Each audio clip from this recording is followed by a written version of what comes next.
மாண்புமிகு முதலமைச்சர் அவர்கள் இப்போது உரையாற்றுவார்கள்.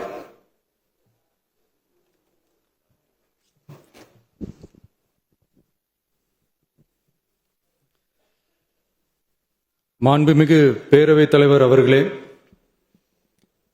முதலில் நம்பிக்கை தீர்மானத்தில் மக்களுக்கான இந்த ஆட்சியை, மனசாட்சி உள்ள மக்களாட்சியை ஆதரித்து வெற்றி பெற செய்த மாண்புமிகு உறுப்பினர்கள் அனைவருக்கும் நெஞ்சார்ந்த நன்றியை நமது அரசின் சார்பாக தெரிவித்துக் கொள்கிறேன்.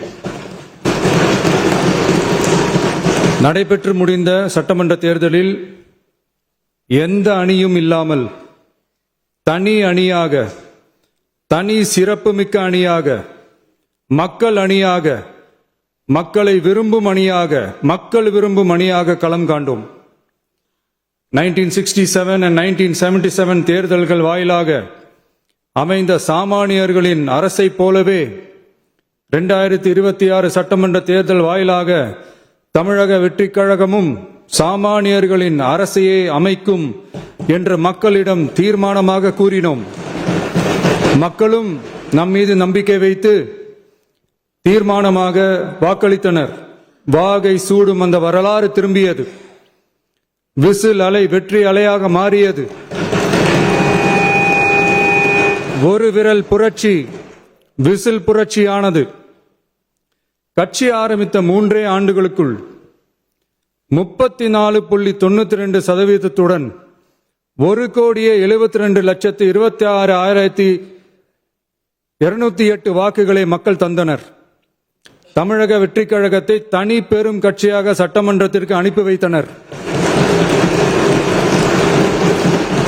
கட்சி ஆரம்பித்த 3 ஆண்டுகளுக்குள்ளேயே மிக மிக சிறிய அளவில், ஒரு நூல் இழைவில் தனி பெரும்பான்மை கொஞ்சம் தள்ளி போயிருக்கிறது. அதனால் இந்த அரசை சிறுபான்மை அரசு போல யாரும் நினைத்தால் அதிலும் எங்களுக்கு மகிழ்ச்சியே. நாங்களே சொல்கிறோம், இது சிறுபான்மை அரசுதான்.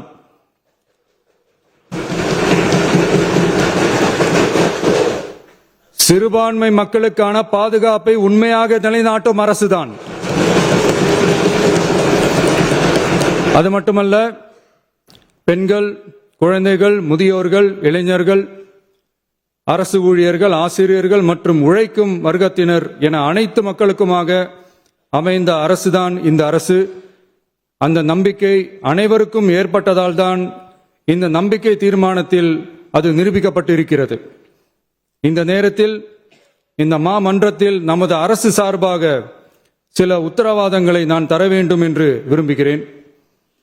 தமிழக வெற்றிக் கழகத்தின் கொள்கை தலைவர்களான தந்தை பெரியார், பெருந்தலைவர் காமராஜர், அண்ணல் அம்பேத்கர், வீரமங்க வேலு நாச்சியார், மக்கள் சேவகர் அஞ்சலை அம்மாள் ஆகியோரின் வழிகாட்டுதலுடன் இந்த மக்கள் அரசு மனசாட்சி உள்ள மக்களாட்சியை தரும் என்று உறுதியளிக்கிறேன். சமூக நீதி, சமநீதி, சம வாய்ப்புடன், உண்மையான உறுதியான ஜனநாயகத்துடன், மதச்சார்பற்ற சமூக நீதி கொள்கைகளுடன் இந்த அரசு நடக்கும். அதில் சிறிதும் மாற்றமில்லை. நம்முடைய இந்த ஆழமான நம்பிக்கையை மனதார நம்பி வாக்களித்த அனைத்து இயக்கங்களின் தலைவர்களுக்கும், அந்த இயக்கங்களை சேர்ந்த மாண்புமிகு உறுப்பினர்களுக்கும் மீண்டும் நன்றியை தெரிவித்துக் கொள்கிறேன். எம்மதமும் நம் மதமே, எல்லா மக்களும் நம் மக்களே, இதில் வாக்களித்தவர்கள் வாக்களிக்காதவர்கள் என்ற பாகுபாடே இருக்காது. இது எல்லோருக்குமான அரசு. இது சாமானியர்களுக்கான அரசு. இது சாதி மத எல்லைகளை கடந்த அரசு. இது பாகுபாடு காட்டாத அரசு. இது பண்பாடு காக்கும் அரசு. இது பண்பட்ட அரசு. அரசியல் காரணங்களுக்காக யாரையும் எதற்காகவும் புண்படுத்தாத அரசு. இதையெல்லாம் போக போக புரிந்து கொள்வார்கள். எனவே துள்ளி எழுந்து பதில் சொல்வதை விட எதிலும் துணிச்சலுடன் செயலாற்றி வெற்றி பெறும் அரசு இது. பதவிக்காக, அதிகாரத்துக்காக அமைந்த அரசு அல்ல. நம்பிய மக்களுக்கு நன்றி கடன் செலுத்துவதற்காக அமைந்த அரசு. அதிகாரம் காட்டி மிரட்டும் அரசு அல்ல, அனைவரையும் அரவணைக்கும் அரசு. எவர் மீதும் வெறுப்பு காட்டும் அரசு அல்ல, எல்லோரையும் விரும்பும் அரசு. மக்களே முக்கியம், மக்கள் நலன் மட்டுமே முக்கியம், அதுவே எங்கள் ஒரே நிலைப்பாடு. எனவே மனசாட்சி உள்ள மக்களாட்சிக்கு ஆதரவளித்த அனைவருக்கும் மீண்டும் என்னுடைய நன்றியை தெரிவித்துக் கொள்கிறேன்.